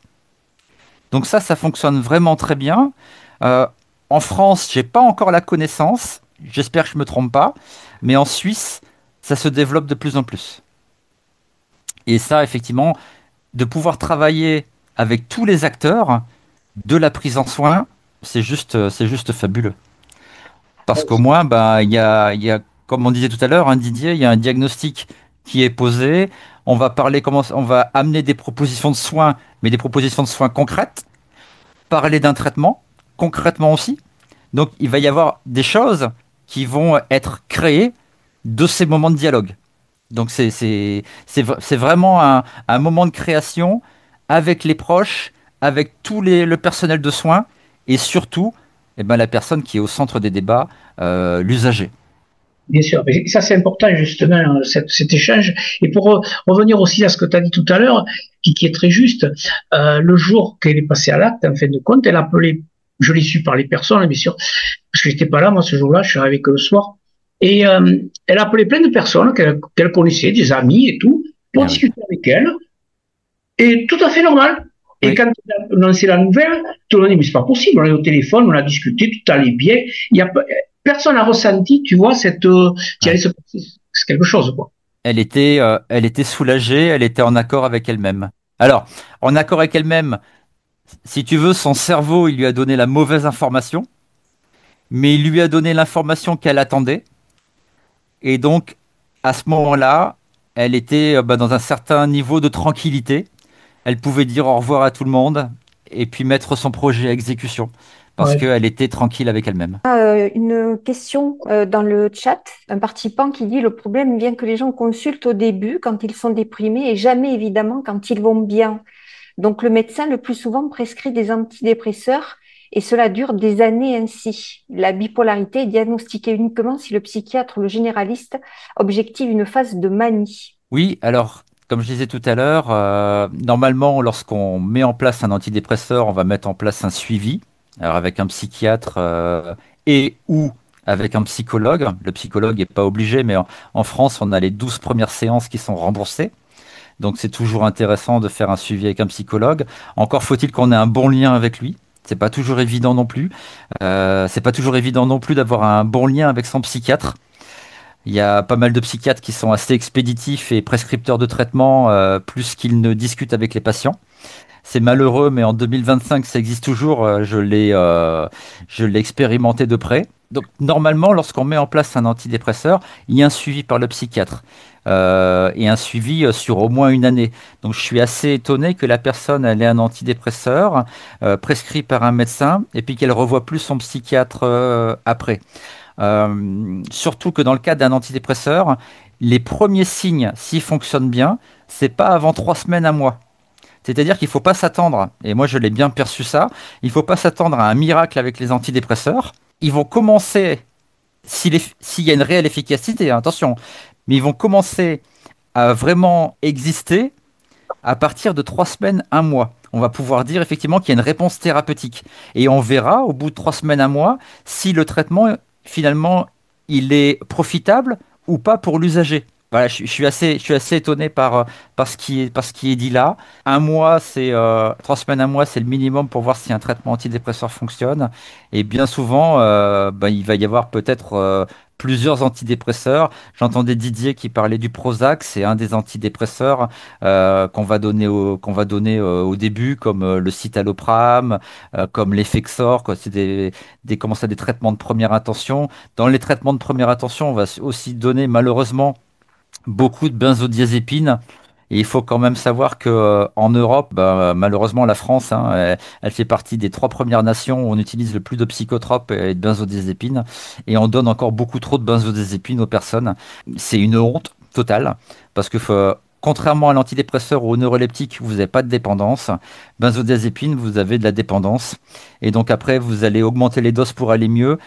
Et quand vous allez aller mieux et que vous allez diminuer les doses, c'est psychodépendant, vous allez aller moins bien, ou en tout cas, si on veut arrêter le traitement, il va falloir le faire petit à petit. Enfin, c'est une hérésie totale de balancer comment ça autant de benzodiazépines, même encore de nos jours. Je comprends pas, mais il y en a effectivement beaucoup. Alors, si ça peut aider dans un temps restreint pour une personne effectivement qui a des idées suicidaires ou un projet suicidaire et on veut vraiment comment ça la sédater au maximum pour un temps court, ok, mais laisser les personnes et notamment des personnes âgées avec des benzodiazépines pendant des semaines, des mois, voire des années, ça n'a pas de sens. Ça n'a pas de sens dans le fond, quoi. Je ne sais pas si j'ai répondu à la question, il m'a semblé avoir digressé un petit peu. Non, c'est parfait, Olivier. Moi, j'ai une dernière question pour ce qui me concerne. Moi, j'aimerais savoir, selon toi, qu'est-ce qui pourrait réellement prévenir la souffrance psychique en amont? Hmm. Alors, repenser notre société, ça serait une première chose.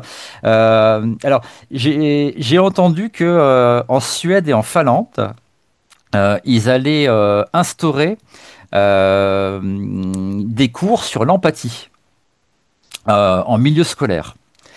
Et je trouve que ça serait une chose magnifique d'instaurer ça en France. Moi, quand j'étais enfant et que j'étais à l'école primaire, alors j'ai 48 ans, j'avais l'instruction ou l'éducation civique. Et on parlait de la société. Et puis des choses à faire pour être gentils les uns les autres, comprendre. Et je pense que ce qui pourrait être bien en amont, effectivement, c'est de pouvoir développer l'empathie en milieu scolaire. C'est de pouvoir enseigner l'empathie. Ça, vraiment, je trouverais ça magnifique. Les pays nordiques, ils ont toujours une approche que je trouve fabuleuse, que ce soit danois, norvégien, finlandais, islandais. C'est pas pour rien si ça fait partie des pays où il fait le mieux vivre, même si toutefois il faut savoir vivre avec le peu d'ensoleillement et avec les nuits assez longues, mais quand même, voilà, enseigner l'empathie, enseigner euh, les troubles psychiques dès le milieu scolaire, puis au collège, puis au lycée, puis à l'université, de pouvoir de plus en plus, ça, on entend parler du système vigilance. On a aussi le 31-14, de pouvoir donner les premiers signes. Finalement, on pourrait enseigner qu'est-ce que c'est une personne triste. Qu'est-ce qui nous fait dire qu'elle est triste? Qu'est-ce qui nous fait dire que peut-être psychiquement elle souffre? Avec des mots très simples, hein. On pourrait faire intervenir des proches, des pères praticiens, des pères aidants qui s'inscrivent dans la routine scolaire et qui permettent de parler de ce quotidien. Et après, les enfants, une fois qu'ils ont entendu parler de ça, ils en parlent avec leurs parents.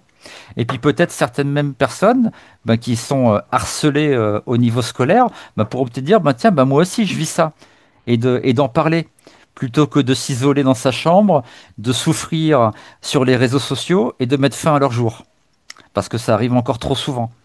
Donc oui, enseigner l'empathie et enseigner les prémices, finalement enseigner la santé mentale en milieu scolaire. Je pense que ça serait déjà très bien. De continuer, ça se fait de plus en plus, mais il y a de plus en plus de personnes dans les ressources humaines qui demandent à ce qu'il y ait des enseignements sur la santé mentale en entreprise. Je pense effectivement que ça fait partie des bonnes choses aussi de notre société actuelle. Et je ne sais pas si vous avez vu récemment sur LinkedIn, mais hier, il y a eu une tribune qui a été signée par 16 directeurs, directrices d'entreprise en lien avec la vulnérabilité et qui mettent en avant que la vulnérabilité peut devenir une force. Et je répète aussi ici que c'est pas parce qu'on a un handicap psychique qu'on ne peut pas avoir un travail comme tout le monde. Même si pourtant, hein, en se présentant avec un trouble psychique, on a déjà beaucoup moins de chances de trouver un emploi que quelqu'un.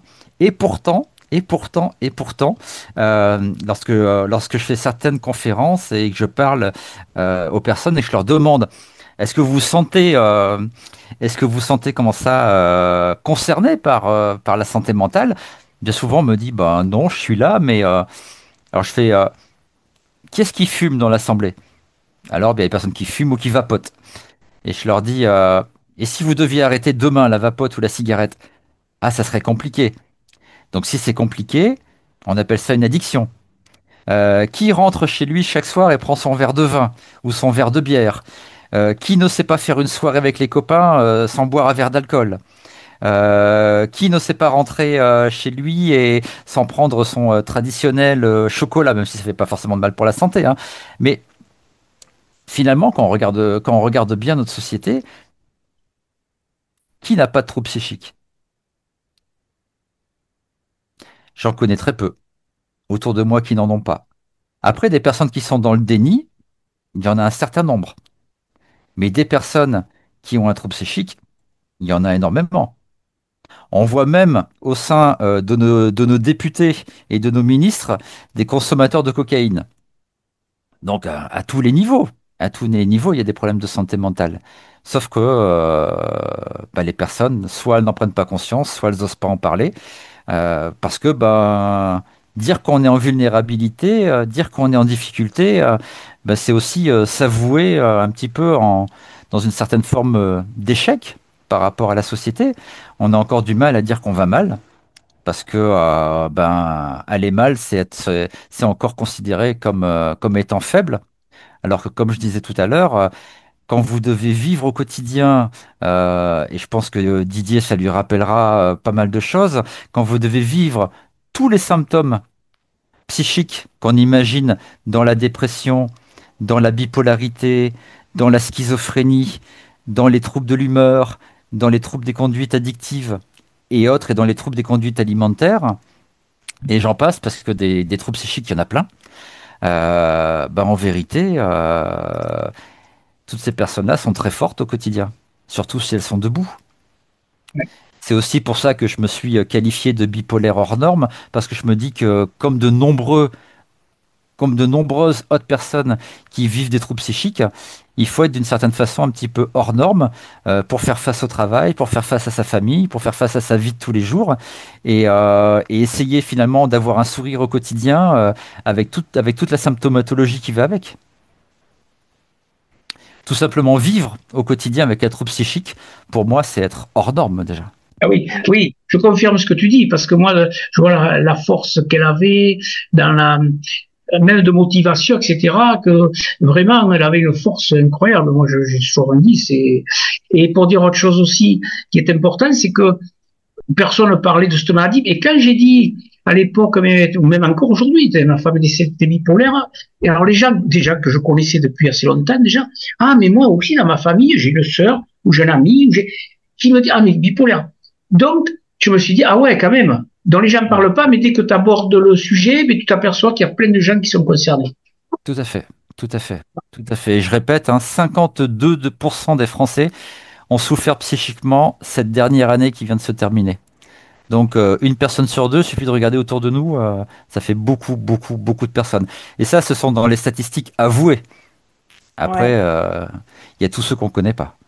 Olivier, si tu avais un message à faire passer à une personne à qui on vient de révéler un diagnostic de maladie mentale, quel conseil tu donnerais? De se rapprocher des professionnels de santé. Euh, Moi, quelque chose qui m'a beaucoup aidé quand j'allais mal, j'allais à un moment donné 2 à 3 fois par semaine en centre médico-psychologique.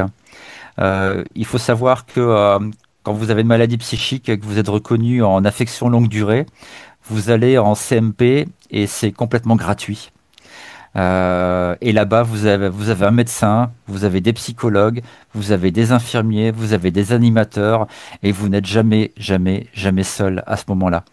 Donc, lorsqu'on a une maladie psychique, malheureusement, je dirais que 100% des personnes pratiquement le font, c'est le retrait social. Malheureusement, on s'isole, on a honte. On a honte au moment où il faudrait finalement aller chercher de l'aide et que quelqu'un nous tende la main. Mais voilà, se rapprocher des professionnels de santé pour avoir une écoute, quelqu'un avec qui parler, quelqu'un qui nous comprenne. Et pour ça, il y a des pairs praticiens qui mettent à disposition, comme je le fais au quotidien, leur vécu, qui témoignent. Et vous avez en quelqu'un en face de vous qui a vécu viscéralement les choses et qui vous comprend très bien. Mais un professionnel peut aussi très bien vous comprendre si vous avez un bon feeling avec lui. Donc surtout, ne pas rester seul lorsqu'on se sent mal. Et voilà, déjà lorsqu'on se sent mal, ne pas rester seul. Est-ce que tu peux Voilà. nous donner tes coordonnées, ton contact? Je le mettrai dans la description de la vidéo pour ceux qui veulent poursuivre un accompagnement avec toi ou euh, Oui, après bien cet sûr. Ben, entretien. excuse-moi, je t'ai coupé la parole. J'ai un site qui s'appelle Olivier, un bipolaire hors norme. Et puis j'ai mon numéro de téléphone qui s'affiche là normalement, qui est le 06 80 73 08 01. C'est pas un, comment ça, j'ai pas voulu avoir un téléphone professionnel. C'est mon téléphone personnel. Voilà, parce que j'estime que tout ce que je fais au quotidien, ça fait partie de moi-même. Donc voilà, lorsque je réponds au téléphone, c'est une seule et même personne. Voilà, c'est Olivier avec un trouble bipolaire qui répond au téléphone. Et c'est pas quelqu'un d'autre. Oui, mais juste, je m'excuse de monopoliser la parole un peu, mais bon, comme c'est un sujet qui me touche aussi, euh, Euh, oui, je voulais dire aussi, c'est que ce que tu disais, c'est vrai, mais au début, les premières années, le problème, c'est que moi, j'ai vu qu'il y avait un problème, bien sûr, je ne savais pas ce que c'était. Donc, j'ai essayé de l'orienter sur des psychiatres, psychologues et tout. Mhm. Elle refuse, si tu veux, parce qu'elle me dit, ouais, non, je suis pas folle, quoi, tu vas pas m'avouer. Et donc, il y a Exactement. ce côté-là aussi, où toi, t'es limité aussi, parce que si la personne ne veut pas aller consulter, elle n'y va pas, quoi, c'est sûr. C'est venu avec le temps parce qu'il y a eu des événements, mais il y a ce côté-là aussi, quoi. Je veux dire, tu ne peux pas forcer la personne si elle ne veut pas, quoi. Bien sûr, mais c'est comme tu disais, tu parles de 2009, on est en 2025, 74% des Français estiment que la santé mentale est un sujet tabou. Donc, on n'est pas aller voir le psychiatre de nos jours, c'est encore être fou. J'ai raconté une anecdote. J'avais mon fils qui faisait une soirée pyjama chez la comment ça s'appelle? Chez mon épouse fait de la Zumba et il allait donc le fils de cette personne avait invité mon fils pour faire une soirée pyjama pour un anniversaire. Ma femme était au travail, donc c'était à moi d'aller le rechercher. Donc je vais le rechercher et puis arrivé là-bas, donc les personnes très gentilles. Hein, la femme, la maman, je la connaissais parce que c'était la prof de Zumba. Et le mari, par contre, je le connaissais pas. Donc il s'est assis avec nous, puis on a commencé à discuter. Et ça remonte à quoi? Il y a 4 ans de ça en arrière. Et à un moment donné, on vient parler de la clinique de Châtillon-en-Michaille, qui est à 2 kilomètres de chez moi, là où où j'ai été hospitalisé. Hein. Avant, on disait interné. C'est pas tout à fait faux, mais voilà, on parle pas d'hospitalisation et plus d'internement ni d'asile. On a arrêté le mot asile. Et il me dit, ah, à un moment donné, j'allais parler de ma problématique. Parce que j'avais parlé de mon burn-out, parce que sa femme avait aussi fait un burn-out. Et là, il me dit, ah oui, là-bas, la maison des fous. Et je l'ai regardé, et puis je me suis dit, est-ce que j'ose lui dire que j'ai été hospitalisé là-bas et que je vais au CMP 3 fois par semaine? Eh ben, je lui ai pas dit, figure-toi. Je lui ai pas dit parce que il y a 4 ans, j'avais pas le courage de lui dire ben oui, moi à la maison des fous, j'y suis allé et puis en plus j'y suis retourné puisque j'y suis allé 3 fois. J'ai pas osé. Mais tu vois, en 2021, maison des fous. C'est c'est pour ça que je pense qu'il faut qu'on en parle depuis l'école primaire, où on essaye de déstigmatiser tout ça. Et il y a encore des personnes, comme je disais tout à l'heure, qui estiment que c'est être faible que d'avoir une pathologie psychique.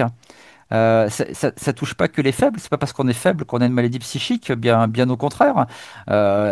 Si on reprend les personnes dont je parlais tout à l'heure, on parle quand même de Churchill, on parle de Jacques Chirac, on parle de Marilyn Monroe, on parle comment ça de Tim Burton, c'est Jim Carrey. Ce sont pas des personnes quand même qui sont faibles psychiquement qui osent parler. Dans Brisons le tabou, on avait Florent Manodou, on avait Laurent Agnel. Il y a eu aussi, comment ça s'appelle? Je sais pas si vous avez vu, il y a eu aussi Arte qui a passé un documentaire sur l'addiction. Et puis il y a Muriel Robin qui a parlé de son addiction à l'alcool et de ses difficultés. Voilà, il y a beaucoup de personnes et on en parle de plus en plus. Mais chez certains, effectivement, c'est ancré on parle encore de malade mental et de fou. Et alors, sur certains qu'en 2009, effectivement, on parlait de folie, de malade mental. Hein. Ça, il y a 16 ans en arrière, malheureusement, on mettait pas, on parlait pas de personnes avec un vécu psychique, on parlait de fou ou de folle. Hein. C'est une réalité. Hein. Et donc je comprends effectivement Didier que ton épouse à l'époque allait voir un psychiatre, c'était parler de folie, c'était horrible. Et est-ce que tu sais, enfin, ça, je sais pas si on peut le savoir, la proportion, est-ce qu'il y a une proportion entre les hommes, les femmes ou pas, oh, Alors il y a comment ça, alors il y a mesdames, vous avez de la chance, il y a plus d'hommes qui sont atteints par des troubles psychiques que les femmes. Il y a certainement des choses qui s'expliquent au niveau hormonal. On sait que l'appareil préfrontal et le système paralimbique, donc paralimbique, c'est tout ce qui est en lien avec les émotions. Préfrontal, c'est lié avec les idées, les informations et les prises de décision. Les comment ça s'appelle? Voilà, il y a plus d'hommes qui sont touchés. Après, j'ai pas de connaissances davantage pour parler de ça, mais je dirais 60% chez les hommes, 40% chez les femmes à peu près. On serait dans ça. Et après, dans les passages à l'acte, ben, les passages à l'acte suicidaire sont plus impulsifs chez les hommes. Les hommes, ils sont plus pendaison et arme à feu. Les femmes, c'est souvent médicamenteux, médicamenteux ou comment ça, où on se tranche les artères radiales ou fémorales.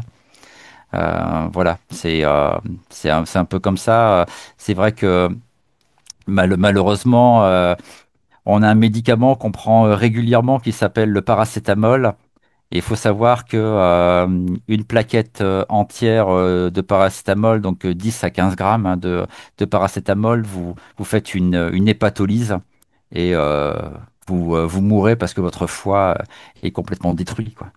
Alors, Voilà. en prévention justement des tentatives de suicide et pour être conforme aux préconisations Papageno, Oui, puisque là on parle de moyens et de méthodes, je oui, rappelle que le numéro d'appel d'urgence, le 3114, est un tout à fait, numéro où vous avez des professionnels de santé 7 jours tout sur à 7, fait. 24 heures sur 24. Oui, Donc, en cas de crise suicidaire, que ce soit pour vous ou pour un proche, vous appelez. Voilà, ils sont là tout à pour fait. ça, ils vous aiguillent, ils répondent aux questions, même aux professionnels de santé, ils peuvent apporter des réponses. Donc, on parle de méthode, on parle de moyens, mais il faut aussi parler de ces professionnels de santé qui sont à l'écoute 24 heures sur 24. Tout à fait. Et le 3114, c'est vraiment un numéro de téléphone qui sauve des vies.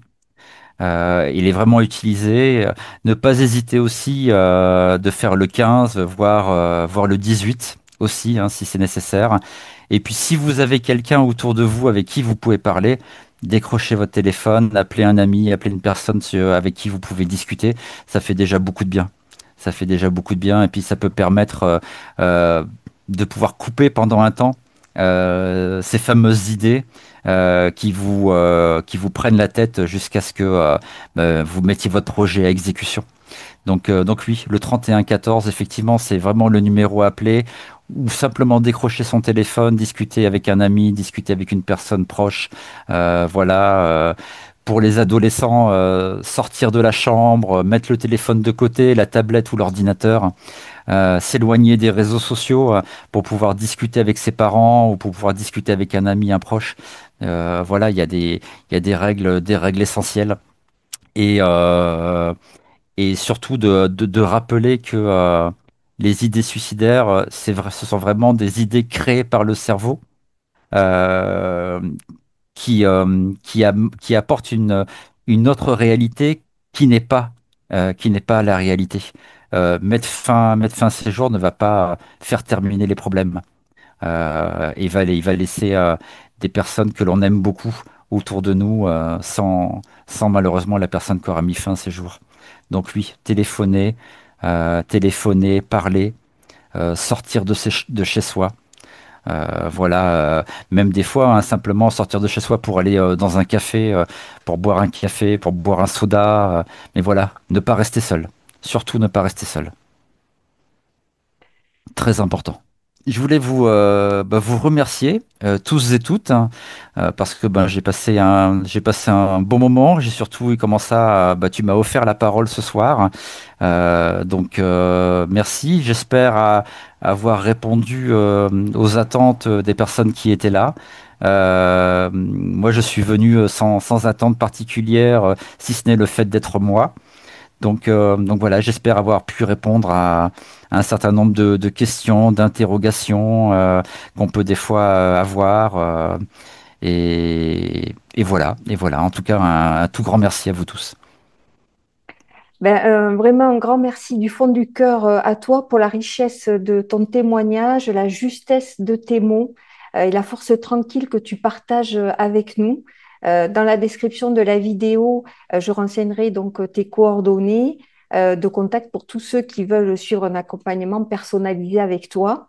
Merci enfin à à vous tous qui avez participé à cette rencontre, qui avez assisté à cette réunion avec respect, avec attention et parfois peut-être avec vos propres questions, vos blessures en écho. Chez Supreniro, nous croyons profondément qu'il est possible de semer des ressources avant la crise et que chaque prise de parole, chaque rencontre comme celle-ci contribue à faire évoluer les regards et les consciences. Si cette soirée vous a touché, n'hésitez pas à la partager. Si vous voulez suivre notre actualité, vous pouvez vous abonner à nos réseaux sociaux dont vous trouverez le lien de connexion dans la description de la vidéo. Prenez soin de vous et des autres aussi. Olivier, je te laisse le mot de la fin avec le joli c'est poème gentil. que tu nous as préparé et je dis bonsoir à tous. Merci à tous. Mes joies sont anesthésiées, mes peines sont atténuées. Ma mémoire parfois ébranlée, mais c'est le prix à payer, faut croire, pour avoir une vie adaptée dans une société qui n'est pas toujours prête à accepter la différence et la diversité. La maladie m'a plongé dans les parties les plus sombres de mon intériorité. J'ai sombré, j'ai plié, mais j'ai résisté à mes parts d'ombre pour continuer à exister. Par chance, par expérience ou par force, peut-être grâce à ma femme et mes enfants à mes côtés, je ne me suis pas suicidé. J'ai beaucoup appris sur qui je suis. Et même si je présente une vulnérabilité, je n'ai jamais été aussi fort qu'aujourd'hui. Fort d'être en vie. Ma créativité et mes capacités cognitives n'ont pas été épargnées. Mais je me dis que tout est possible. Et même si je ne serai jamais guéri, je continue à informer, former, témoigner et sensibiliser notre société pour apporter mon aide à autrui et à toutes ces personnes qui, comme moi, ont été dévastées, ont tout perdu, comme un être cher, un métier ou une raison d'exister. Croyez en vous, car même ébréché, fendu, voire fêlé, l'espoir est là que des jours meilleurs vont arriver. Merci à tous de m'avoir écouté. Je vous souhaite une excellente soirée. Et encore merci à toi Isabelle et merci à Supreniro. Alors, je vais te lire quelques petits messages parce que je ne suis pas sûre que tu les aies vus dans le chat. Oui. Merci à Olivier pour ce témoignage très clair et très émouvant. Merci beaucoup pour ce témoignage. Bonne soirée. En fait, je ne connaissais rien à la bipolarité. Merci. Un autre témoignage, une amie étant bipolaire, je comprends mieux certaines choses. Merci. Également, reconnaissance et gratitude à ta femme et tes enfants. Merci Isabelle Olivier pour ce beau moment instructif pour moi et émouvant. Voilà, donc je pense que l'objectif est atteint pour ce soir, Olivier. Tu as su toucher le cœur et donc les émotions de nous tous. Et on en sait un petit peu plus maintenant sur cette pathologie, sur cette maladie terrible. En tout cas, je suis très content d'avoir fait votre connaissance à tous. Voilà, j'ai passé c'était voilà, un bon moment. Je voulais te remercier, Olivier, profondément parce que je trouve ce que tu fais, c'est très, je veux dire, ça fait tellement de bien à entendre. J'aurais beaucoup voulu l'entendre il y a quelques années de ça, mais en fait, je l'entends aujourd'hui, c'est bien. Ce que tu fais, je trouve, justement, ça te donne cette force d'aider qui est magnifique. Et ça m'a fait penser à une phrase qui n'est pas de moi, bien sûr. Tu parlais de fêlure tout à l'heure et la phrase qui dit, en gros, il faut une fêlure pour que la lumière rentre. Mais c'est exactement ce qui se passe. Donc, merci. C'est vrai. Et les plus beaux paysages sont les paysages qui présentent des failles. Ouais, c'est pareil, c'est ça. Merci. Merci à toi, Didier.